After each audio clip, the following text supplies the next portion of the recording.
మీరు గతంలో 2018లో కూడా మీ టికెట్ మిస్ అయింది. తాండూరు మీ ప్రాతినిధ్యం వహిస్తున్నాం. ఈసారి కూడా లాస్ట్ మినిట్‌లో పారాషూట్ వచ్చి దిగబడింది. ఎట్లా ఫీల్ అయినారు అక్క? ఆ మూవ్‌మెంట్ ఎట్లా అనిపించింది మీకు? అసలు టికెట్ చేజారిపోవడము. చాలా బాధాకరంగానే ఉంటుంది. కానీ ఒకటి ఏంటంటే ఇక్కడ రాసి పెట్టింది ఉన్నారు. ఒక ప్రజాప్రతినిధిగా అవ్వాలి అని అంటే నసీబ్లో రాసి పెట్టింది. నేనైతే దాన్ని అయితే నమ్ముతాను. మనకు అంత గౌరవం లభించిన తర్వాత ఏ పదవి వస్తే నాయకుల గుండెల్లో మనం ఉన్నాం, ప్రజల గుండెల్లో మనం ఉన్నాం. కాంగ్రెస్ గురించి ఓడొక్క చెడ్డమడం అట్లంటే ఎవరిని వదలం. ముఖ్యమంత్రి రేవంత్ రెడ్డి గారు ఏమన్నారు? ఏం మాట ఇచ్చారు? ఏం హామీ? మరి ఉద్దేశం ఏందో మనసులో నుంచి మాట ఇంతవరకు బయట పెట్టలేదు. నేను ఎందుకు ఇయ్యలేదు అని ఫస్ట్లో చాలా బాధపడినా, ఏడ్చిన. ఈరోజు మనతో పాటు మన ముఖ్య అతిథి Congress party fire brand. Congress ప్రభుత్వంలో కొద్ది రోజుల్లోనే తాను పడినటువంటి కష్టానికి ఒక పదవి, కీలక పదవి కూడా రాబోతుంది. ఆమె కల్వ సుజాత గారు. మాట్లాడదాం. అక్క నమస్తే. నమస్తే మా బాగున్నావా? బాగున్నా అక్క. బాగున్నారా మీరు? మొత్తానికి మీరు అనుకున్నది నెరవేరింది. కాంగ్రెస్ పార్టీ రావాలని మీరు ఎన్నోసార్లు ఆకాంక్షించారు. అంటే మీరు ఏ టైం ఉన్నా కూడా కేసీఆర్, కేటీఆర్, కవిత, హరీష్ రావు పైన కౌంటర్లు ఇవ్వడం, ఎప్పుడు సోషల్ మీడియాలో, డిజిటల్ మీడియాలో యాక్టివ్గా ఉండే మీరు కాంగ్రెస్ ప్రభుత్వం అయితే ఏర్పడింది. హ్యాపీయా? సంతోషమా? అంటే 100% సంతోషం. ఒకటి ప్రభుత్వం వచ్చిందనే దానికన్నా ఎక్కువ దుర్మార్గుల్ని మనం అంటాం కదా, రాక్షస సంహారం జరిగిందనే అనుకోవాలి. ఇంకా గనక ఒక 5 ఏళ్ళు ఉంటే తెలంగాణ రాష్ట్రాన్ని అమ్మేసే పరిస్థితికి వస్తుంది. ఆల్రెడీ అమ్మేసాడు, తాకట్టు పెట్టినట్టే. వడ్డీలు కడుతున్నామంటే తాకట్టు పెట్టినట్టే కదా. విపరీతమైన వడ్డీలు కడుతున్నాం, మామూలు వడ్డీలు కాదు. మన నెత్తి మీద తాకట్టు పెట్టేసాం. ఇంకా పూర్తిగా అమ్మేయాల్సినటువంటి పరిస్థితి వస్తుండే. దాని నుంచి విముక్తి చెందింది కాబట్టి కాంగ్రెస్ అధికారంలోకి రావడం కన్నా ఎక్కువ ఇంపార్టెంట్ కేసీఆర్ని రాక్షస సంహారం చేయాల్సింది అవసరము, బాధ్యత కూడా. మేము తెలంగాణ ఇచ్చినాం, ఈ తెలంగాణని కాపాడాల్సినటువంటి బాధ్యత కూడా కాంగ్రెస్ పార్టీ మీద ఉండే. నువ్వన్నట్టే గతంలో కేసీఆర్ మీద, కవిత, ఎవరి మీదనైనా సరే వాళ్ళు తప్పులు చేస్తున్నారని మనకు పదే పదే తెలిసి మనం ప్రభుత్వంలో లేము, కేంద్రంలో మన అధికారం లేదు. కాబట్టి ఎంత మట్టుకు మాట్లాడగలిగినాం, ప్రజల దగ్గర తీసుకెళ్ళగలిగినాం, ఎప్పటికప్పుడు ఎండగట్టగలిగినాం. అది ప్రజలకు రీచ్ అయింది, ఎంతో కొంత రీచ్ అయింది. కానీ ఎన్నికల తర్వాత పూర్తి స్థాయిలో రీచ్ అయింది ఏంటంటే కేసీఆర్ చేసిన అవినీతి బయటకు వస్తుంది. రోజుకు కుంభకోణాలు మొత్తం. 10 ఏళ్లలో ఎన్నడూ కూడా కనీ విని ఎరగనంత, 100 ఏళ్ల చరిత్ర కూడా మర్చిపోనంత అవినీతి చేసిన కేసీఆర్కి. సో ఒక సైడు మేము అధికారంలోకి వచ్చినామన్న ఆనందం కన్నా ఎక్కువ ప్రజల నెత్తి మీద లక్షలాది రూపాయల అప్పుల భారం, అంటే ఒక్కొక్కరి తల మీద 2 లక్షల రూపాయలు అప్పుల భారం పెట్టిండనే బాధ కూడా ఉన్నది.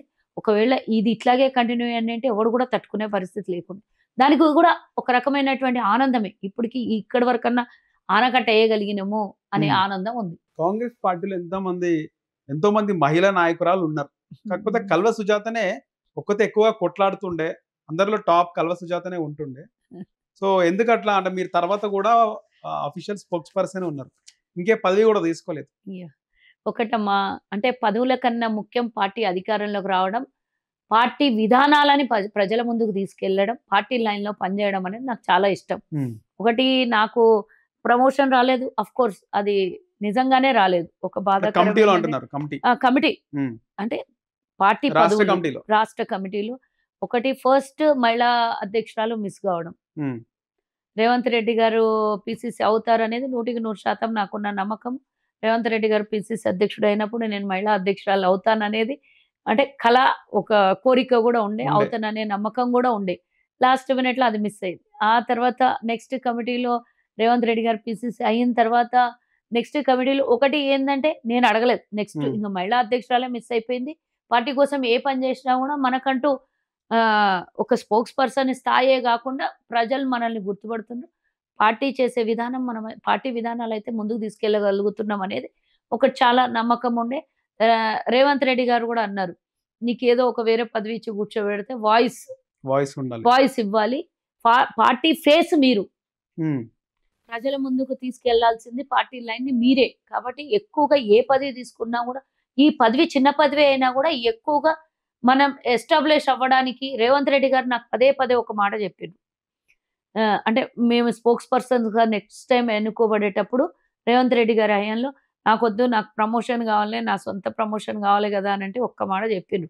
రేవంత్ అన్నతో కూర్చున్న రోజు, ఆ రోజు మాకు 11 మందికే మాకు అవకాశం స్పోక్స్ పర్సన్స్‌గా ఇచ్చినప్పుడు రేవంత్ రెడ్డి గారితో మొదటి మీటింగ్ మాకు అపాయింట్మెంట్ ఇచ్చిన తర్వాత మీటింగ్‌లో కూర్చున్నప్పుడు రోషయ్య గారు పీసీసీ అధ్యక్షుడిగా చేసిన తర్వాత, మంత్రిగా కూడా చేసిన తర్వాత ఆయన స్పోక్స్ పర్సన్ తీసుకున్నాడు.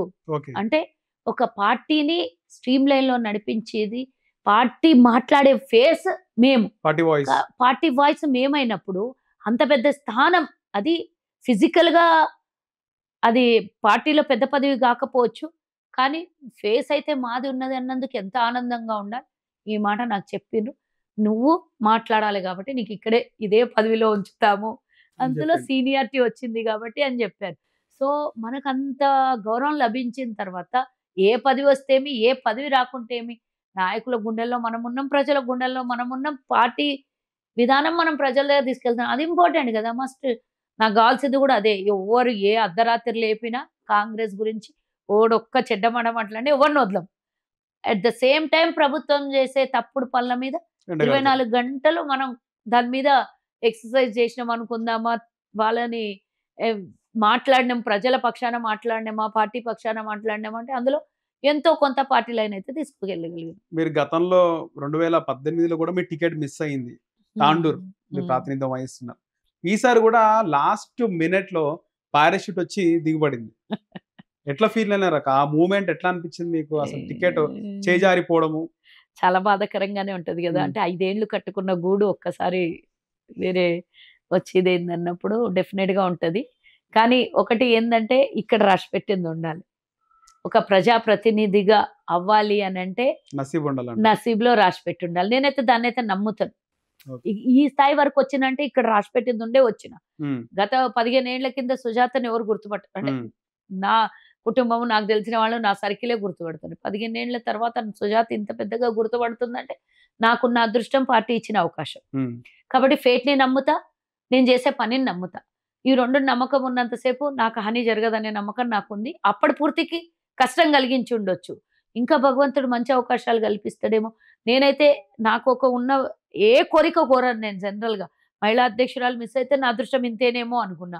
ఆ తర్వాత కమిటీలో నెక్స్ట్ ప్రమోషన్ రాకున్నా కూడా ఇదే కరెక్ట్ ఏమో అనుకున్నా.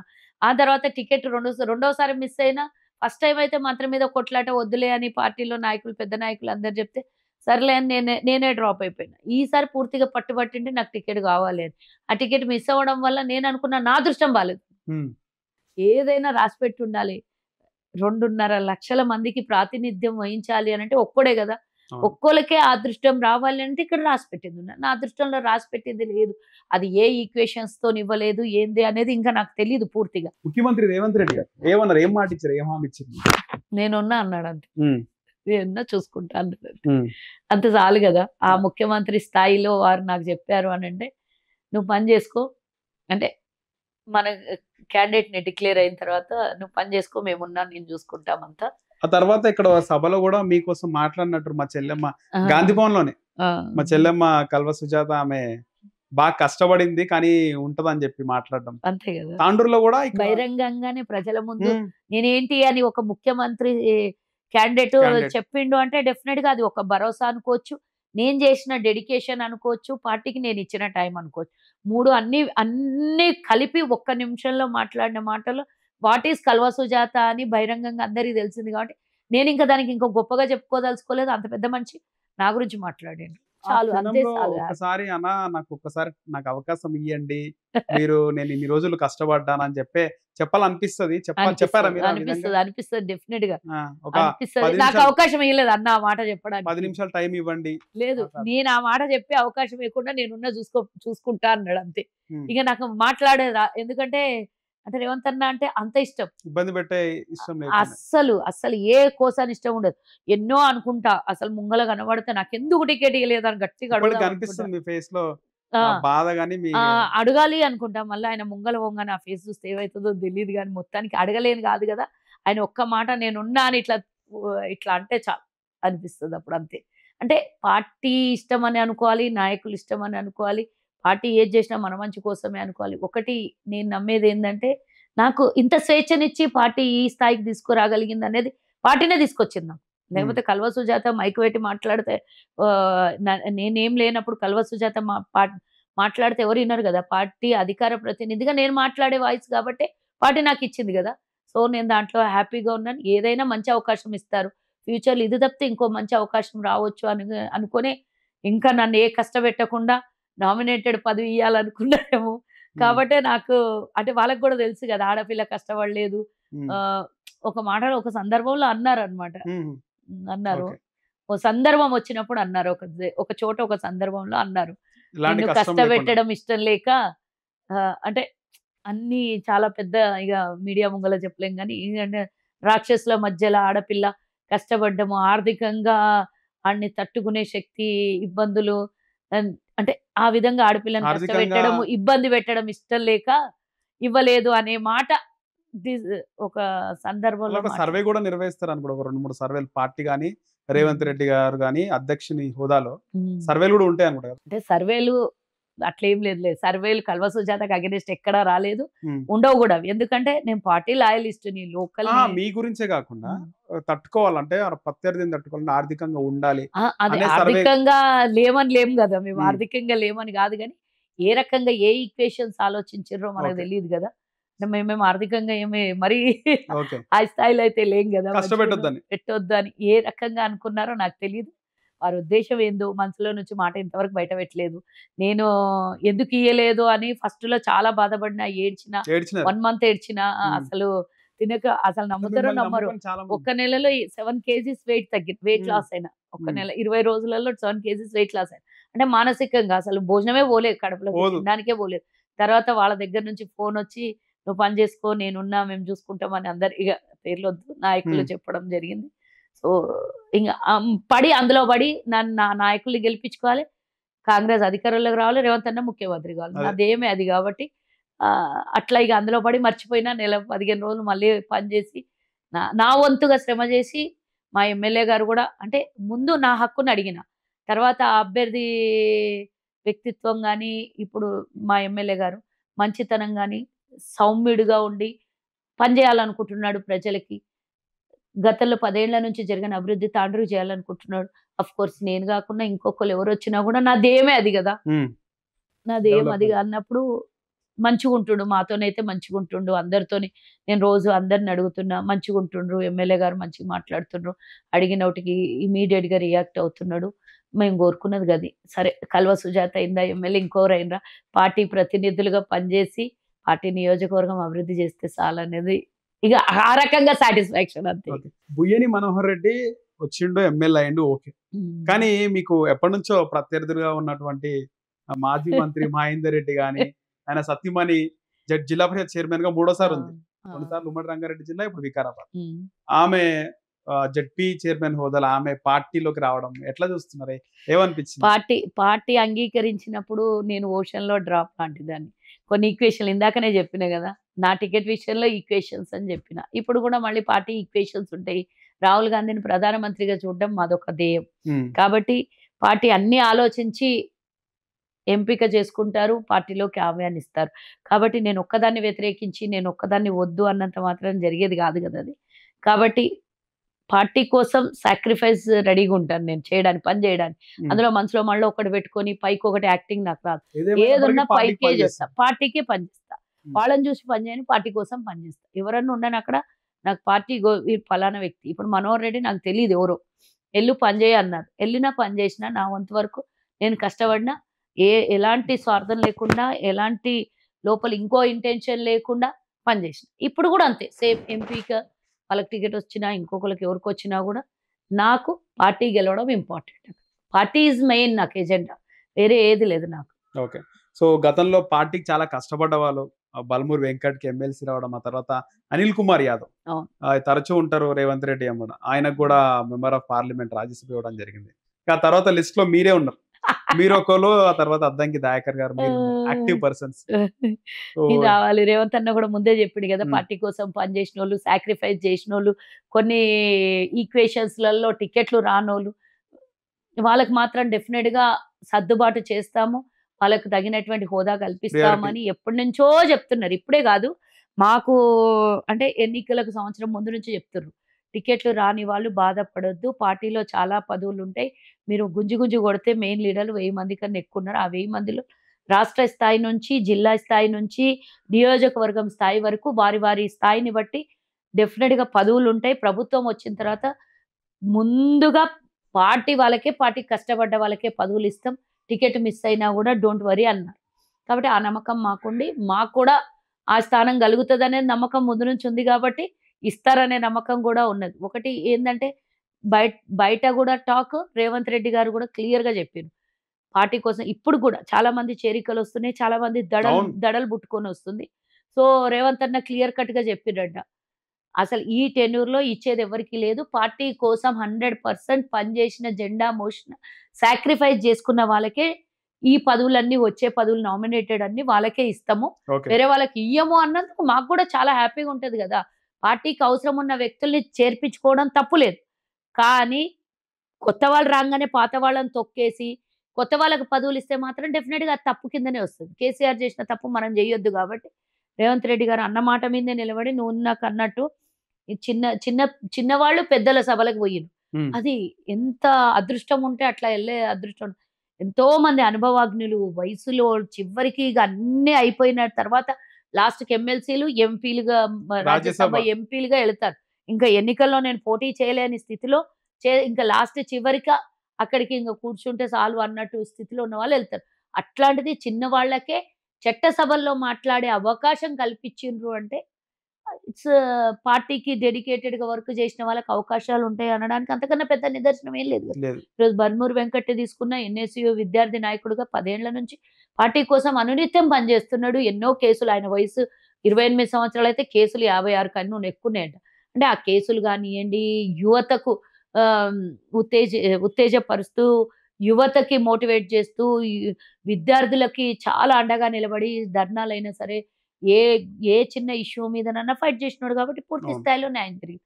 ఇంగా అనిల్ యాదవ్ ఆయన గూడా ఆహ్, నాకు తెలిసి 2012, 13లో యూత్ కాంగ్రెస్, ఎన్ఎస్‌యూ అవన్నీ చేసి రాష్ట్ర నాయకుడిగా చేసి తర్వాత నేషనల్ యూత్ కాంగ్రెస్‌లో గూడా జనరల్ సెక్రటరీయో, వైస్ ప్రెసిడెంటో ఉన్నట్టున్నాడు. హ్మ్. సో, అంచెలంచెలుగా ఎదిగిన వాళ్ళే. ఎవ్వరు గూడా ఇప్పుడు పదవులు లభించిన వాళ్ళు ఎవ్వరు గూడా ఇన్‌స్టంట్‌గా బయట నుంచో అలాగే ఏ 18లో ఇన్‌ఫ్లుయెన్స్ పోటీ చేస్తున్నారు గదా! 18 18లో పోటీ హ్మ్. చేసినాడు. అదే ఎమ్మెల్యేగా. ముషిరాబాద్ నుంచి హ్మ్. చేసినాడు. ఓడిపోయాడు.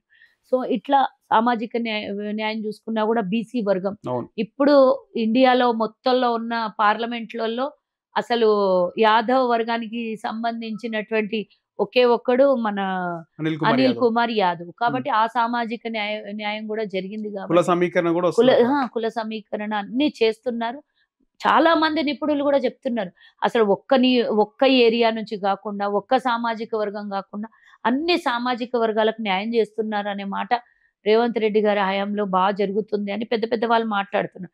సో, అందరం గూడా హ్యాపీగానే ఉంటాం గదా! అన్ని ఆహ్, అంటే మహిళల్ని అంటే మహిళలకు గూడా మంచి అవకాశం కల్పించాలనే ఉద్దేశ్యము, అన్ని సామాజిక న్యాయం చెయ్యాలనే ఉద్దేశ్యము ఎవ్వరు గూడా నేనే ఒక్కడినే అన్నట్టుగా పోకుండా అందరితోని కలుపుకొని పోవడము ముఖ్యమంత్రి గారు. ఇవన్నీ చూస్తుంటే చలో మేము ముందేమనుకున్నామంటే రేవంత్ రెడ్డి గారు కేవలం కేసీఆర్‌ని తిట్టగలుగుతాడు. కేసీఆర్‌ని అంటే ఓడించగలుగుతాడు అనుకున్నాం కానీ అసలు నిజంగా చెప్తే ఒకే ఒక్కడు సినిమాలో అర్జున్‌లాగా ఎంత స్పీడ్‌గా అందరితోని కలుపుకొని పోయి అన్నీ కేసీఆర్ చేసిన అవినీతిలు ప్రజలకి ఏం చెయ్యాలి అనే ఆతృత మనం ఇంకో 10 ఏండ్లు ఉండాలంటే ప్రజలకు మంచి సేవలు చేయాలనే ఆలోచన ఉంది జూడు. హ్యాట్స్ ఆఫ్ జెప్పాలసలు రేవంత్ అన్నకి గాని, వాళ్ళ మంత్రులు గూడా ఈరోజు క్యాబినెట్‌లో ఉన్న మంత్రులు గూడా పూర్తి స్థాయిలో సహకరించి, అసెంబ్లీలో రేవంత్ అన్నకు ఫుల్ ఫ్లెడ్జ్‌గా సపోర్ట్‌గా ఉండి మంత్రులందరూ, మంత్రులు. ఎమ్మెల్యేలు గూడా కానీ ఇది శాసనసభ తాత్కాలికం అంటున్నారు.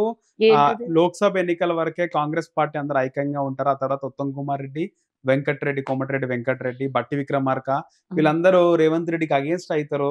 మళ్ళీ ఎందుకైతది? ప్రభుత్వం కూలిపోయే అవకాశం ఉంటదని జెప్పేసి అది బీఆర్ఎస్ దుర్మార్గులు మాట్లాడుకునేది. హ్మ్. బీజేపీవోళ్ళు మాట్లాడుకునేది. హ్మ్. ఆళ్ళ మాటలతోని సంబంధం ఏమున్నది? ప్రజలు 4,00,00,000 మంది మ్యాండేట్ ఇచ్చి మమ్మల్ని కూర్చోబెట్టినోళ్ళు ఈరోజు మంత్రులుగా పనిచేస్తున్నారు. అంటే ఏమన్నా అగ్రీమెంట్ రాసుకున్నారా? ఏముంటదక్కడ లోక్‌సభ పార్లమెంట్ ఎన్నికల తర్వాత మీ పని మీది, నా పని నాది. గవర్నమెంట్‌ని మీరు కూల్చేయండి. నేను చూసుకుంటా కూర్చుంటా అనే రకం ఉందా ఈరోజు? రేవంత్ రెడ్డి గారు అవసరమొస్తే అట్లా మంత్రులు అలాంటివి ఏదో పిచ్చికుత్తలు కూర్చున్నటువంటి వ్యక్తుల గురించి మనం పట్టించుకోవద్దు. 4 కోట్ల మంది మెజార్టీ ప్రజలు ఏమనుకుంటున్నారు అనేది ఇంపార్టెంట్. వీళ్ళు ఏదో ప్రతిపక్షంలో కూర్చున్నాము 20 రోజులకే వాళ్ళు ఓర్చుకోలేని గుణంతోని ప్రభుత్వం కడియం కూలిపోతుంది. శ్రీహరి, కేటీఆర్ లాంటి వాళ్ళు మాట్లాడినారు కదా. అదే అంటున్నా. వాళ్ళ మీద కూడా కేసులు పెట్టాం గదా! అవును. రాజా సింగ్ మీద, కడియం శ్రీహరి మీద కేసులు పెట్టినాం మేము. అది కామన్‌గా వాళ్ళు మాట్లాడే మాటలు మేము చూస్తూ ఊరుకోమని జెప్పినాము. మీరు ఇంకోటి గూడా జూడాలి. ఈయన విజయసాయి రెడ్డి గూడా రాజ్యసభలో మాట్లాడితే హ్మ్. నేనే పోయి స్వయాన జూబ్లీ హిల్స్ పోలీస్ స్టేషన్‌లో మన బంజారాహిల్స్ పీఎస్‌లో గూడా వారి మీద కంప్లెయింట్ ఇచ్చి కేస్ బుక్ చేయడం జరిగింది. హ్మ్. అంటే మీరు ఎవరు గూడా ఇలాంటి తప్పుడు మాటలు అసలు రాజ్యాంగబద్ధంగా ఎన్నుకోబడి, ప్రజాపక్షంగా ఎన్నుకోబడి, ప్రజలు ఇచ్చినటువంటి మ్యాండేటరీ మేము ఈరోజు ప్రజల కోసం ప్రభుత్వాన్ని ఏర్పాటు చేసినాం. దాన్ని ఈ విధంగా మాట్లాడడం చట్ట ప్రకారం నేరము, రాజ్యాంగబద్ధం నేరం. కాబట్టి మేము చెప్తున్నది ఒకటే. మళ్ళీ ఎవరైనా ఇప్పుడు అయిపోయింది కాదు. మొన్నటిదాకా మాట్లాడిన అవును. మేము విజయసాయి రెడ్డి మీద ఇప్పుడు లేదు. కేసు పెట్టినాక ఇక అందరూ గుయ్యమన్నట్టుంది. ఇంకో అందరూ విషయం అక్క భయపడ్డారు. ఇక్కడ ముందు నుంచి నార్మల్ గా ఉత్తమ్ కుమార్ రెడ్డి ఎక్కడ బహిర్గతంగా మాట్లాడలేదు కానీ ఆ! బట్టి విక్రమార్క ఒకానొక సందర్భంలో నాకు కూడా ముఖ్యమంత్రి కావాలని ఉందన్నారు. జగ్గారెడ్డి లాంటి వాళ్ళు, కోమటిరెడ్డి వెంకటరెడ్డి అయితే బహిరంగంగా ఆయన మాట్లాడడం జరిగింది. 50 కోట్లు ఇచ్చి పిసిసి పదవి తెచ్చుకుంటూ చంద్రబాబు మనిషి అది ఇలాంటి అంటే వీళ్ళ మధ్యలో గ్యాప్ ఉండే కదా. అదంతా పాత గతము. అది ఎన్నికల ఒకసారి పీసీసీ అధ్యక్షుడిగా తను కూడా రేస్‌లో ఉండే కాబట్టి ఆ కోపావేశంలో అన్నారు. ఆయన ఆ మాటలు మళ్ళీ కూడా అంటే దానికి ఇంటర్నల్ ఉన్నాయి ఎక్స్‌ప్లనేషన్ కదా. అవి ఇంటర్నల్‌గా ఉన్నాయి. ఇప్పుడు ఎక్స్‌టర్నల్‌గా లేనప్పుడు ఇంకెందుకోసం దాని గురించి డిస్కషన్. ప్రజలకు పరిపాలన ఎట్లా చేయాలనో మాకు అడ్వైజులు ఇయ్యండి అని ప్రతిపక్షానికి, ప్రజలకి, మీడియా సోదరులకు కూడా మేము చెప్తున్నాం. ఎవ్వరి దగ్గర ఎలాంటి విభేదాలు ఏం లేవు. లేవు. ఏమీ లేవు. 100కి ముఖ్యమంత్రి అయ్యే 100% సందర్భంలో ఎట్లుండాక అక్కడ? తప్పే. ఇప్పుడు నువ్వు ఇందాక అన్నావు. బట్టి విక్రమార్క గాని, కోమటిరెడ్డి గారు గాని, జగ్గారెడ్డి గారు గాని ముఖ్యమంత్రి, నేను కూడా ముఖ్యమంత్రి అభ్యర్థిని తప్పేముంది? తప్పేముంది? స్వేచ్ఛ ఉన్నటువంటి పార్టీ ఎవరన్నా అంటే గ్యాప్ కావాలనుకోవచ్చు. ఉందనే విషయము గ్యాప్ కాదది. హ్మ్. అప్పుడు ఉండొచ్చు. అందరితోని ఇప్పుడు మన ఇంట్లోకి కొత్త కోడలు ఎవరన్నా వస్తే, కొత్త కోడలు రాంగానే ఎంబడే అందరితోని అడ్జస్ట్ కావడం కష్టమైతది. కొన్ని రోజులు పడతది. ఆ ఇంటి వాతావరణము సెట్ అవ్వడానికి. వాళ్ళందరితోని అంటే మమేకమై కలిసిపోవడం కొన్ని రోజులు పడతది. అట్లనే గదా! మా పార్టీలోకి తల్లిగారింటి నుంచి అత్తగారింటికి వచ్చినట్లు రేవంత్ రెడ్డి గారు పార్టీలో అందరిని కలుపుకొని పోవడానికి కొన్ని రోజులు సమయం పట్టింది. అప్పుడే యాక్సెప్ట్ గూడా చెయ్యం గదా! ఒక్కోసారి ఇంట్లోనే ఆడబిడ్డ ఉందనుకో, కోడలికి ప్రేమ చేస్తే తల్లి కోడలికి ప్రేమ చేస్తే బిడ్డే అంటది నాకన్నా ఎక్కువగా నీకు కోడలు ఎక్కువైందా అని అంటారు. అట్లా కొన్ని సందర్భాలలో కొన్ని ఫీలింగ్స్ డెఫినిట్‌గా ఉంటాయి. ఆ ఫీలింగ్స్‌లలోనే వాళ్ళు అనుంటారు. ఇప్పుడు ఎక్కడనన్నా గాని నిజంగా మీరు ఒక్క మాట ఎందుకు గమనించట్లేదు? ఎన్నికలైన రిజల్ట్ వచ్చిన మరుక్షణము ఎవ్వరన్నా మేము ముఖ్యమంత్రి అని ఎక్కడనన్నా బహిరంగంగా మాట్లాడినా గతం మాట వేరే మాట్లాడలేదు. మాట్లాడలేదు. మరి అలాంటప్పుడు దాని గురించి చర్చనే అనవసరం గదా! ప్రభుత్వం కానీ ఏర్పడింది. అక్కడ ఉత్తమ్ కుమార్ రెడ్డి గారు తర్వాత బట్టి విక్రమార్క ఇద్దరు కూడా అంటే ఏమనలేదు. ముఖ్యమంత్రి విషయంలో 2-3 రోజులు పట్టింది కదా. లేదు. అది అబద్దాలు. ఉమ్, వాళ్ళకు వా మ మంత్రిత్వ శాఖల గురించి 2 రోజులు పట్టింది. 2, 3 రోజులు కూడా కాదు. ఉమ్, 2 రోజులు. 2 రోజులు 3వ తారీఖు రిజల్ట్ వచ్చింది. 5వ తారీఖు రేవంత్ రెడ్డి గారు అనౌన్స్ అయిండ్రు. 7వ తారీఖు ప్రమాణ స్వీకారం అవును. జరిగింది. అందులో ఇబ్బంది లేట్ ఏమైనా కూడా అయిందా నాకు జరగలేదు. మధ్యలో ఇబ్బంది కానీ ఎందుకంటే మాకు ఏఐసీసీ ఉంటది. మాకంటూ అధిష్టానం ఉంది. ఇక్కడ వీళ్ళు డిసైడ్ చేసుకోగానే అన్నీ అయిపోవు గదా! వాళ్ళ దగ్గర కూడా ఎళ్లి అందరూ మాట్లాడుకొని వాళ్ళ యాక్సెప్టెన్సీ కూడా తీసుకొని వాస్తవానికి 5 డిప్యూటీ సీఎంలు ఉంటారు. నలుగురు అవి ఐదుగురు 196 ఉండనియండి. అందరి ప్రతిపాదన విన్న తర్వాత ఏం చేయాలో పార్టీ అది చేసింది. దాని తర్వాత అది గతం గురించి మనం మాట్లాడదు. నేను గతం గురించి అయిపోయిన దాని గురించి కాదు. అది సక్రమంగా నీట్‌గా అసలు అందరూ కలిసికట్టుగా నేను ఎక్కువ నువ్వు తక్కువ అని కాకుండా అందరూ కలిసికట్టుగా పనిచేస్తున్నారు. అదే కావాల్సిందే కదా తెలంగాణ ప్రజలకు. పార్టీకి ఓర్వని ప్రతిపక్షంకు కూడా తట్టుకోలేని బాధలో ఉన్నారు. వీళ్ళు కొట్లాడుకుంటే మేము చూడాలి. వీళ్ళు విడిపోతే మేము మళ్ళా రాజ్యం ఎక్కాలని చూస్తున్నారు. అది నడుస్తలేదు కదా! పప్పులు ఉడుకుతలేదు. ఇప్పుడు దాన్ని మర్చిపోదాం. కేవలం ప్రజల ముందు ఉన్నటువంటి సమస్యలు తీర్చడం కాంగ్రెస్ ధ్యేయం. ఇక్కడ ప్రతిపక్ష నేత కేసీఆర్ ఆయన ఏదైతే తుంటి విరిగిపోయింది, ఫామ్ హౌస్ లో పడిపోయిండు అనే విషయం తర్వాత ఆయన అసెంబ్లీకి రాడింకా అనుకున్నారు. మొన్న వచ్చి ప్రమాణ స్వీకారం చేసినాడు.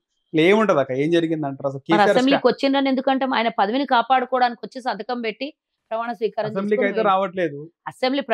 అసెంబ్లీలో అభ్యర్థులు ఉన్నప్పుడు, అసెంబ్లీలో ఎమ్మెల్యేలు ఉన్నప్పుడు రావట్లేదు ఆయన అవసరం కోసం, తన పదవిని రక్షించుకోవడం కోసం ప్రమాణ స్వీకారమో సంతకమో లేకపోతే అసెంబ్లీ సాక్షిగా స్పీకర్ దగ్గర ఆయన ఇయ్యకపోతే డెఫినెట్ గా అది చెల్లదు కాబట్టి తన పదవిని రక్షించుకొని ఎందుకు కూర్చుని వస్తలేదంటారు అసెంబ్లీ ఎందుకు వస్తాడు? కేసీఆర్? ఆయన ఫేస్ చేసే దమ్ము ఉంది. రేవంత్ రెడ్డి గారిని కళ్ళల్లో కళ్ళు పెట్టి చూడ్డానికి ధైర్యం సరిపోవట్లేదేమో అందుకే వస్తే రావట్లేదు. ఆడుకుంటారనా లేకపోతే ఎవరొస్తే కేసీఆర్ వస్తే ఎవరు ఆడుకుంటారు?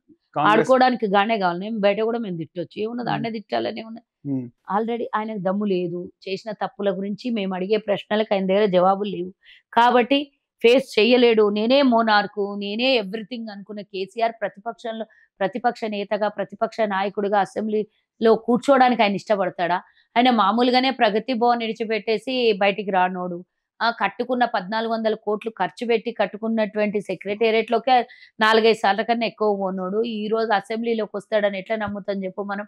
ఆయనకి ఎంతసేపు ఫార్మ్ హౌస్‌లో వండుకోవాలి. అక్కడి నుంచే పరిపాలన చేయాలి. ఫార్మ్ హౌస్‌లోనే పర్మనెంట్‌గా పండబెట్టేసిండ్రు ఇప్పుడు ఆయన ప్రజలు. ఓడిపోయిన తర్వాత కూడా అసలు ఆయన హుందాతనం పాటించలేదు, అసలు ప్రోటోకాల్ లేదు. ఓడిపోయిన తర్వాత ఆయన నేరుగా గవర్నర్కి వెళ్ళి రాజీనామా పత్రం ఇవ్వాలా, ఆ ఓటమి ఎవరితోనో పైన పంపించి స్పందించాలా, అవేం లేకుండా డైరెక్ట్ గా ఆయన సెక్యూరిటీని లెట్ వదిలేసి డైరెక్ట్ గా ఫామ్ హౌస్కి వెళ్ళిపోయింది. ఎట్లా చూస్తున్నారు ఆయన వైఖరిని మీరు? అంటే ఇప్పుడు మనిషికనేది తట్టుకోలేని పరిస్థితిలో అలాంటివన్నీ చేస్తారు. ఉమ్, ఆయన ఊహించని పరిణామం అది. ఉమ్, కాబట్టి ఇంకేముంది నేను ఏం ఎక్స్‌ప్లనేషన్ ఇయ్యగలను. అంటే హుందాగా ఎట్లా రుబాబుతోని చెప్పుకున్నారు తండ్రి, కొడుకులు, హైటెక్. అల్లుడంటే 95-105 స్థానాలొస్తాయని అవును. చెప్పుకున్నోళ్ళకు 39 స్థానాలు. అవి గూడా ఏదో కొన్ని చోట హైదరాబాద్ అట్లాంటి నగరంలో మా కాంగ్రెస్‌కి రాకపోవడం, 24లలో 7 వాళ్ళకొచ్చి మిగిలిన 14 వీళ్ళకి రావడం అనేది ప్లస్ అయింది తప్పించి, గ్రామీణ స్థాయిలలో, రూరల్‌లలో ఎక్కడ గూడా కేసీఆర్ నామమాత్రంగా గూడా లేకుండా కరువైపోయినటువంటి జిల్లాలు. అలా కేసీఆర్ ఊహించనటువంటి పరిణామం చోటైతే, ఆయన తట్టుకోలేని పరిస్థితిలో ఫార్మ్ హౌస్‌కెళ్ళిపోయిండు. అది కామనే గదా! ఫార్మ్ హౌస్‌కెళ్ళడం. ఇగ మళ్ళా మేము ఊహించిందే ఓడిపోయినాక ఆయన కనబడడు, కనుమరుగైపోతాడు అనుకున్నాం. ఏమనుకున్నాం అదే జరిగింది. మళ్ళా వచ్చి నల్గొండలో ఏదో సభ పెట్టిండు.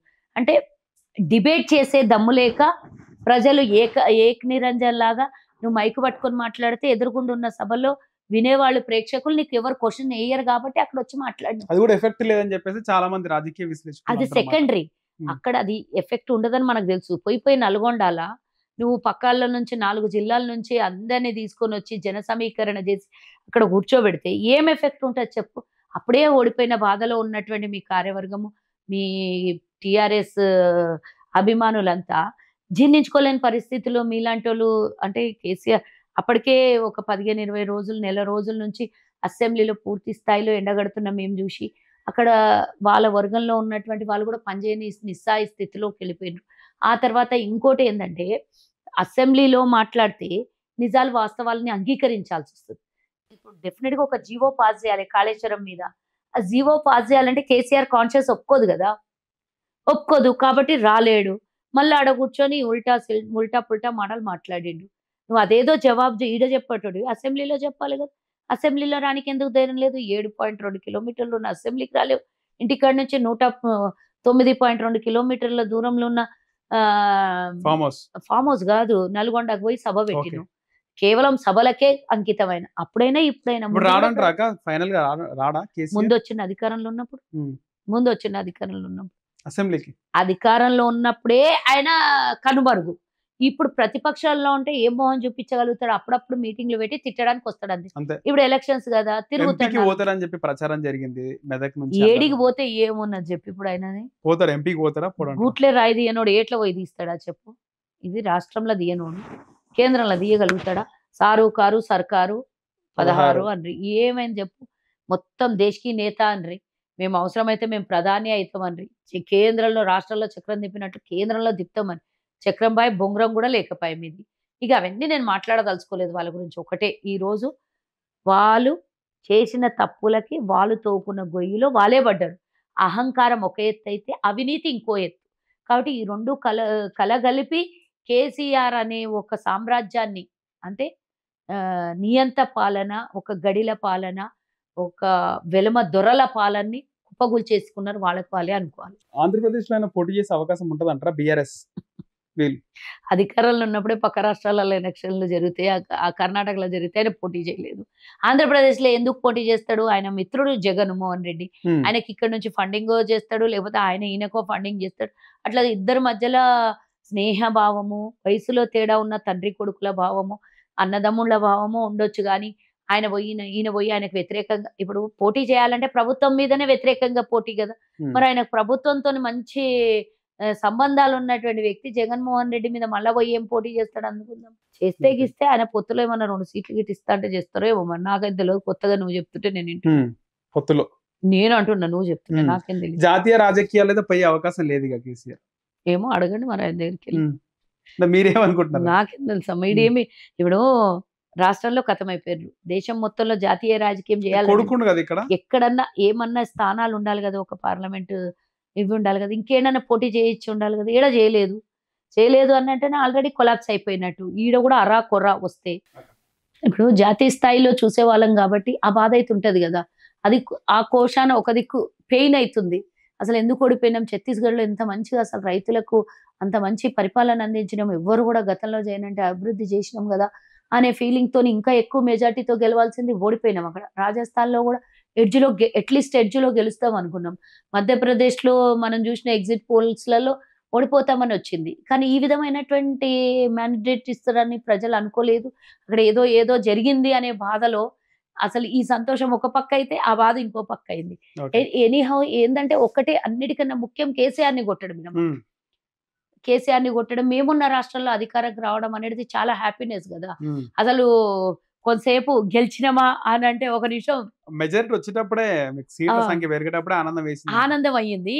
అంటే ముందు రోజు ఎగ్జిట్ పోల్స్ అన్ని వస్తే రేవంత్ రెడ్డి గారు నేషనల్ మీడియాకి చెప్పినప్పుడు 70+ అని వాళ్ళు చెప్తే లేదు 80+ వస్తాయి అన్నప్పుడు ఫుల్ హ్యాపీ ఉంది.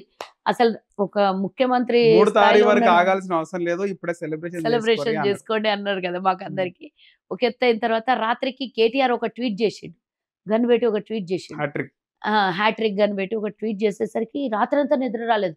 అంటే వీళ్ళు ఎంత పెద్ద దుర్మార్గులు కదా, ఛత్తీస్గఢ్ ఏమో ఇట్లా ఎగ్జిట్ పోల్స్ వస్తున్నాయి, ఇదేమో ఇట్లా చెప్తుండేంది, రాత్రి వరకు బాగానే ఉన్నాం, రాత్రి ఒక ట్వీట్ చేసిండు అనే భయం. నాయకులకు నమ్మకం ఉండొచ్చు, మాలాంటి వాళ్ళకి ఎట్లా అంటే అమ్మో అని భయం అవుతుంది. అసలు రాత్రి అంతా ఒక క్షణం నిద్రపోలేము మేము, మా ఫ్యామిలీ అందరం అట్లనే కూర్చున్నాం. తెల్లారుతుంది ఎప్పుడు, 7:30 అవుతుంది ఎప్పుడు, 8 అవుతుంది ఎప్పుడు, రిజల్ట్ ఎప్పుడు స్టార్ట్ అవుతుంది అని. అసలు ఏమంటారు అది, మన ఎంప్లాయీస్ ఓపెన్ చేస్తారు కదా, అవి బ్యాలెట్ ఓటింగ్ బ్యాలెట్ ఓపెన్ చేసినప్పుడు అందులో మెజార్టీ కాంగ్రెస్ కి వచ్చింది చూసి అప్పుడు ఇంకా మెల్లిమెల్లిగా హ్యాపీనెస్ అనమాట. తర్వాత ఇక ఒకటేసారి 1 by 1 75+ వచ్చేసింటి మనం లీడింగ్. అప్పుడు వచ్చినప్పుడు ఇంకా 11:30 లీడింగ్ లకు ఫుల్ అన్ని 75+ లీడింగ్ లా అనేది. అప్పుడు ఇంకా పరిగెత్తుకుంటూ గాంధీ భవన్కి వెళ్ళిపోయినా నేను. ఆ హ్యాపీనెస్, ఆ ఎంజాయ్, అది అంటే ఆఫ్టర్ 10 years తర్వాత అధికారంలోకి రావడం ఎవరికైనా ఉంటది కదా. మేమేమి శుద్ధపూసలం అని అబద్ధాలు చెప్పొద్దు కదా, ఎవరికైనా హ్యాపీనెస్ ఉంటది. 10 ఏళ్ళు కష్టపడ్డ కార్యకర్తల ఫలితం కళ్ళ ముందు కనబడుతుంటే ఎట్లుంటది. అసలు కాంగ్రెస్ తెలంగాణ ఇచ్చినటువంటిది గతంలో చరిత్రలో చూసుకుంటే ఎప్పుడు కూడా కాంగ్రెస్ కి 45 సీట్లు ఎన్నడూ దాటలేదు. ఉమ్మడి రాష్ట్రాల్లో కూడా తెలంగాణ 45 దాటలేదు. ఒక దిక్కు టెన్షన్, ప్రజలు నిజంగా మాకు ఇస్తారా అని ఒక టెన్షన్, రేవంత్ రెడ్డి గారి మీద మా నాయకుల మీద నమ్మకం ఒక దిక్కు, ప్రజల మీద ఒక నమ్మకము, మా 6 గ్యారెంటీల మీద ఒక నమ్మకము, సోనియా గాంధీ గారు వచ్చి తెలంగాణ ప్రజలకు 6 గ్యారెంటీల అభయం ఇచ్చిపోవడం ఒక నమ్మకం.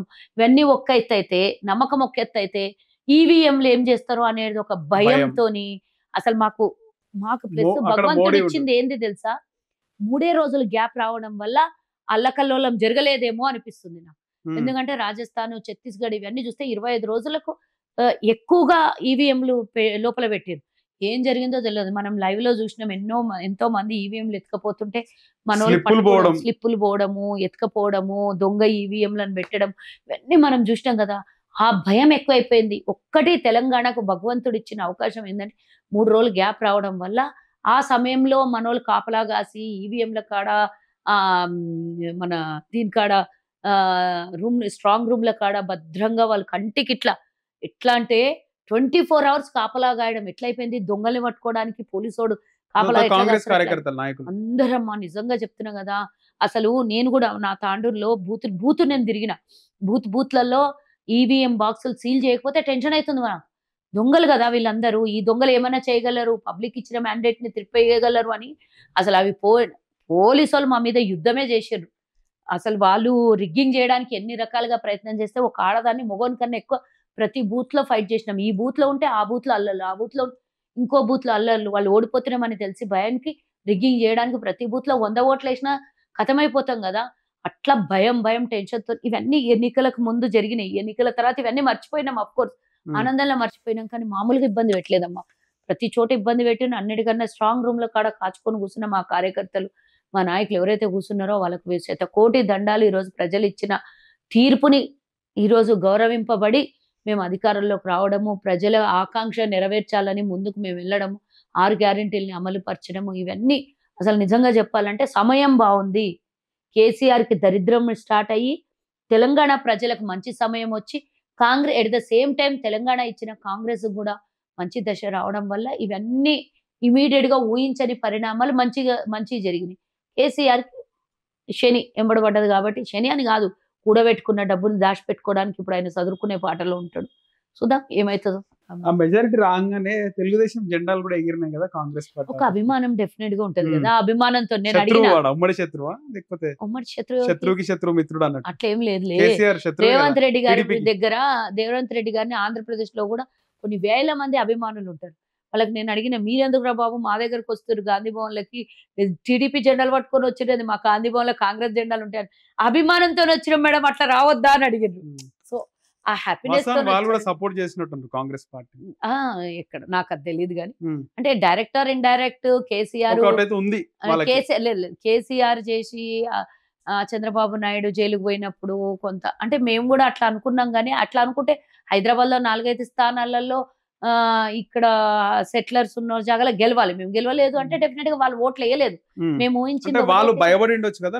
అంటే వాళ్ళు ఏమనుకున్నారంటే తెలంగాణ ఇంత అభివృద్ధి, ముఖ్యంగా హైదరాబాద్ లో ఉన్నారు, కేబుల్ బ్రిడ్జ్ గానీ మొత్తం పరిసరాలు, కేబుల్ బ్రిడ్జ్ తో కడుపు నిడుతుంది అనుకుంటే వాళ్ళకి ఇది సంబంధం లేదు కదా. తెలంగాణ అప్పుతో వాళ్ళకి సంబంధం లేదు. ఇక్కడ అంబేద్కర్ గారి విగ్రహం గానీ, సెక్రటేరియట్, కేబుల్ బ్రిడ్జ్, ఇవన్నీ సుందరీకరణ ఇవన్నీ చూసి మనం చేయలేదా? తెలంగాణ మనం చేయలేదా? అభివృద్ధి ఎప్పుడూ ఆగలేదు. అప్పుడు చంద్రబాబు అంటే మీరు ముఖ్యంగా ఇవి కూడా చూడాలక అడ్వర్టైజ్మెంట్ మీరు చూస్తే కనుక మెట్రో పిల్లర్స్ మొత్తం మామూలుగా మనం ఒక ఫ్లెక్స్ పెడితే ఎలక్షన్ టైంలో నెక్స్ట్ డే తీసేస్తారు. మెట్రో పిల్లర్స్ కి ఇక్కడ మేము అదే అడిగినాము. అడిగితే వాళ్ళు ఏం చేసింది తెలుసా, సెంట్రల్ ఈసీ నుంచి తెచ్చుకున్నారట పర్మిషన్. ఇంత దుర్మార్గం. రాయదుర్గం నుంచి ఎల్బీ నగర్ వరకు మొత్తం మెట్రో పిల్లర్స్ కి వాళ్ళ అడ్వర్టైజ్మెంట్లే చూస్తారు కదా. కేసీఆర్ అంటే తెలంగాణ, తెలంగాణ అంటే కేసీఆర్. మనకి మరి ఇక ఇప్పుడు వాళ్ళు ఏం చేసినంటే కేంద్రంలో వాళ్ళతో జత కలుపుకొని ఉన్నారు. నేను అడిగిన మా నాయకులకు అడిగిన అనమాట, ఇదేంది మెట్రో పిల్లర్స్ అందరికి కేసీఆర్ అడ్వర్టైజ్మెంట్ ఇంకా కంటిన్యూ అవుతుంది, ఒకసారి ఎలక్షన్ కోడ్ మీద ఇవన్నీ చేయరాదు కదా అని అంటే, లేదు వాళ్ళు సెంట్రల్ ఈసీ నుంచి పర్మిషన్ తెచ్చుకొని ఏదో వాళ్ళు పైసలు కట్టి తెచ్చుకున్నారంట అన్నారు. కానీ ఎంత దుర్మార్గం కదా అది. తెచ్చుకున్నా తెచ్చుకోకపోయినా అట్లా పర్మిషన్లు ఇవ్వద్దు. ఎలక్షన్లు రేపు నేనైనా సరే, ఈ రోజు కేసీఆర్ ఫోటో పెద్దగా, కారు గుర్తు ఫోటో పెద్దగా. కానీ ఇవన్నీ మభ్య పెట్టి వేసుకున్న ఓట్లనే మీకు అర్థమైపోయింది కదా, ఇంకేం కావాలి అంతకు మించి. అయితే ముఖ్యంగా వీళ్ళు ఎక్స్పెక్ట్ చేస్తుంటారు అసలు సెటిలర్స్ కూడా ఏమని, కాంగ్రెస్ కి తెలంగాణ ప్రజలు కాంగ్రెస్ కే ఓటేస్తారని చెప్పేసి. మరి ఎందుకు వేసారు అటు సైడ్? మరి సెటిలర్ వీళ్ళు బీఆర్ఎస్ కి వేస్తారు, మళ్ళీ బీఆర్ఎస్ వస్తుంది అని చెప్పేసి. అంటే వీళ్ళు ఎక్స్పెక్ట్ చేయకుండా ఉండొచ్చా అది ఎంత మనకు తెలియదు. కానీ వచ్చే మా తెలంగాణ ఓటర్లు, తెలంగాణ ప్రజలు ఆశీర్వాదం ఇచ్చిండ్రు. ఎవరు ఇచ్చిండ్రా, లోక్సభలో రిజల్ట్ వేరేలాగా ఉంటది. ఏముంటది? ఏముండదు. వై నాట్ 15 అంటున్నాం మేము. సెటిలర్స్ ఓట్లు అంటున్నాం. వాళ్ళకి ఇప్పుడు ప్రభుత్వం మాదే ఉన్నప్పుడు వాళ్ళకి తెలీదా? తెలుస్తుంది కదా. అప్పుడు అంటే ఎవరు వస్తారో అని డైలమాల్లో ఉండే. ఇప్పుడు తెలిసిపోద్ది అంటారు ఈజీగా. ఇక్కడ ముఖ్యంగా గండి కొట్టినట్టు మీరు అంతా ఒక పుట్ట, చీమల పుట్ట మీరు చేసుకుంటే పాము వచ్చి దూరినట్టు అందరు వచ్చేసి వేరే పార్టీ నుంచి దూరుతున్నారు కదా. ఇందాకనే చెప్పిన, మాకుండే ప్రియారిటీ మాకే ఉంటది. పార్టీకి బలం పెరగడం ఇంపార్టెంట్. ఆ బలం కోసం వచ్చిన వాళ్ళు కొంతమంది అందరినీ ఎవరిని పడతాలని పెంట చేర్చుకోవట్లేదు. అవసరం ఉన్న కాడ వ్యక్తిత్వము, వాళ్ళు పార్టీ కోసం చేయబోయే సేవ గురించి చూసే తీసుకుంటున్నారు. కానీ ఎవరిని పడితే వాళ్ళని తీసుకోవాలంటే, ఈ రోజు మేము ఒక్కసారి ఇట్లా గేట్లు ఓపెన్ చేస్తే మా గాంధీ భవన్ గేట్లు బద్దలు కొట్టి లోపలికి వచ్చేటట్లు ఉన్నారు. వాళ్ళు కార్పొరేటర్లను తీసుకుంటారు ముఖ్యంగా. ప్రజెంట్ ఇప్పుడు ఆమె డిప్యూటీ మేయర్ గాని, అలాగే మాజీ మేయర్, మాజీ డిప్యూటీ మేయర్ వీళ్ళందరూ కూడా వస్తున్నారు. మాజీ మేయర్ వచ్చేసిండు, మాజీ వీళ్ళందరూ కూడా. అంటే మళ్ళీ జిహెచ్ఎంసీ ఎన్నికల్లో ఉంటది కదా, వాళ్ళకు హామీ ఉంటది, పార్టీలో పనిచేసే వాళ్ళకు కూడా హామీ ఉంటది. డిస్టర్బ్ కాదంటారు అక్కడ. ఇంకా అది 1.5 సంవత్సరం ఉంది. దాని గురించి తర్వాత డిస్కషన్ చేద్దాం. ఇప్పుడు ఏం తెలియదు డిస్కషన్ దాని మీద వద్దు. సో మొత్తానికి కల్వ సుజాత గారికి కష్టపడినందుకు ఫలితం రాబోతుంది అంటారు. రావాలని కోరుకుందాం. మీ అందరి ప్రజలది అందరి ఆశీర్వాదం ఉంటే, రేవంత్ అన్న ఆశీర్వాదము, పార్టీ ఆశీర్వాదము, ఉమ్. మా ఆది నాయకత్వం ఆశీర్వాదము, ముఖ్యంగా ఇప్పుడు మహిళనే వచ్చింది నాకు కదా ఇక్కడ ఇప్పుడు. రాసి పెట్టిన మీకు అదృష్టం. ఇన్ఛార్జ్ కూడా ఒక మహిళ వచ్చింది, అవును. దీపాదాస్ నుంచి. తనకు కూడా తెలుసు కదా, ఉమ్. అంటే తను ఉన్నన్ని రోజుల నుంచి ఇక్కడ మనం చేస్తున్నాం ఏందో, మనకు న్యాయం జరిగిందా అన్యాయం జరిగిందా అని కూడా తనకు కూడా తెలుసు కదా. వీళ్ళది ఎట్లుందాక వీళ్ళతో ఎట్లుంటారు మీరు, సీతక్క గారు కానీ కొండా సురేఖ గారు? అందరు మంచిగా ఉంటారు. ఉమ్. నాకు నిజంగా చెప్పాలంటే Priority. నేను కూడా వాళ్ళందరితోని అక్క చెల్లెళ్ళలాగానే ఉంటాను. సేమ్ నాకు అందరు అదృష్టం ఏంటంటే నాయకులందరూ తోబుట్టు లాగానే చూసుకుంటారు కాబట్టి నాకు ఎలాంటి బాధ లేదు. హ్యాపీగా ఉన్నాం, అందరితో బాగున్నాం. ఇలాగే ఉండాలని కోరుకుందాం. ప్రజలతో కూడా మాతో ఎలా ఉన్నారో నాయకులు కూడా అలాగే మీకు ఉండాలని. ఏమైనా ఈ డిమాండ్ ఏమైనా ఉందా, లేకపోతే వాళ్ళు ఏది ఇచ్చినా తీసుకుంటారు? నాకేం డిమాండ్స్ ఉన్నాయి కొన్ని, ఉమ్. కానీ ఒక చిన్న అట్లా సర్దుబాటుగా కాదు. నేను ఒకటి ఏంటంటే, నేను రేవంత్ అన్నకి ఇది నాకు ఇయ్యి అని అడిగి రేవంత్ అన్నని తక్కువ చేయడం నాకు ఇష్టం లేదు. ఎందుకంటే నేను అడిగితే నాకు తెలియదా ఏమి ఇయ్యాలనో, ఈమెకి సరిపడే పదవిని అనేది అన్నకు తెలుసు. కాబట్టి నేను ఇది అడిగి ఆయనను తక్కువ చేయదలుచుకోలేదు. ఆయన్నే నా సామాజిక వర్గానికి ప్లస్ నాకు న్యాయం చేస్తాడు. అంటే మాకిచ్చి మా సామాజిక వర్గానికి ఇవ్వలేదు టికెట్. అవును. 60 వయసులకు టికెట్ ఇవ్వలేదు గత 3 టర్మ్ల నుంచి. మొత్తం 2000 119 సీట్లలో ఒకటి ఇవ్వలేదు. ఇయ్యలేదు. ఒకటి అందుకే కదా నేను గట్టిగా అడిగింది. ఉమ్. ఇప్పుడే కాదు, 2014 ఇయ్యలేదు, 18 ఇయ్యలేదు, 23 ఇయ్యలేదు, 17 పార్లమెంట్లు ఇయ్యలేదు, 19 పార్లమెంట్లు ఇయ్యలేదు, జిహెచ్ఎంసీలో 2 పార్లమెంట్లలో ఇయ్యలేదు. మా సామాజిక వర్గం అనేది ఒక వ్యాపార వర్గం. అంటే సమాజంలో చాలా అంటే వ్యాపారస్తులు అంటే మౌత్ టు మౌత్ పబ్లిసిటీ చేసి అవునైనా కాదన్నా వాళ్ళ నోట్ల నుంచి వస్తే ఏదైతే అది జరిగేది, అటువంటి వందల మంది కస్టమర్స్ వచ్చేది ఉంటుంది. కాబట్టి అలాంటి సామాజిక వర్గానికి న్యాయం జరగలేదు. ఇంకోటి, మా సామాజిక వర్గం ఎవరికి కూడా పోయి గొడవలు పెట్టుకొని ఎవరికి కూడా శత్రుత్వంగా మారేటటువంటి సామాజిక వర్గం కాదు. సౌమ్యులం ఉన్నటువంటి సౌమ్యులు, దానాలు, ధర్మాలు, వ్యాపారం, ఒక 10 మందికి సాయం చేసే వర్గం నుంచి ఉన్నోళ్ళం మేము. కాబట్టి వాళ్ళకి తెలుసు కదా, మరి ఇంత పెద్ద సామాజిక వర్గం, ఒక 27 లక్షల మంది ఉన్నటువంటి మా సామాజిక వర్గం ఓట్ శాతంలో మేము ఆల్మోస్ట్ 4-5% కన్నా ఎక్కువ ఉన్నోళ్ళం. మాకు అన్యాయం జరిగింది అన్నప్పుడు డెఫినెట్ గా మా సామాజిక వర్గానికి న్యాయం చేయాలి. నాకు ఒక మహిళగా, పార్టీ నిబద్ధురాలుగా, ఒక మహిళగా, డెడికేటెడ్ వర్కర్గా నేను చేసినటువంటి పనికి ఇవ్వాలనేది కూడా వాళ్ళకు ఉంటుంది కదా. కాబట్టి ఏది ఇస్తే నాకు న్యాయం జరుగుతుంది, నా సామాజిక వర్గానికి న్యాయం జరుగుతుందని వాళ్ళకే తెలుసు. కాబట్టి నేను ఇది ఇయ్యన్నా అని అడగలేదు, నాకు ఆశీర్వాదం ఉండాలన్నా అని అడిగిన, అంతే, ఇంకేం అడగలేదు నేను. రెండోది, సో ఇప్పుడు వచ్చిన తర్వాత, నామినేటెడ్ వచ్చిన తర్వాత మళ్ళీ ప్రత్యక్ష రాజకీయాల్లో భవిష్యత్తులో పోటీ చేసే ఆలోచన ఉందా? ఎందుకు లేదు, నాకు అధ్యక్ష అనాలని ఉన్నది డెఫినెట్ గా. ఒకసారి అసెంబ్లీకి వెళ్ళాలి. ఎందుకు, మనిషి అన్నాక కోరికలు ఎలక్ట్ కావాలనుకుంటున్నాను, ప్రజాప్రతినిధి ఉంది. నేను అధ్యక్ష అనాలి. నేను ఎన్నుకోబడిన నియోజకవర్గం ప్రజలకు సేవ చేయాలని అయితే డెఫినెట్. ప్రతిపక్షానికో అధికార పక్షానికో కౌంటర్ ఇవ్వాలి భవిష్యత్తులో, అంతే. ప్రతిపక్షంలో ఉండం, అధికార పార్టీలోనే ఉంటాం డెఫినెట్ గా. ఓకే అక్క, ఆల్ ది బెస్ట్ అక్క, కంగ్రాచులేషన్స్ మా ఛానల్ నుంచి. ధన్యవాదాలు అక్క. Thank you.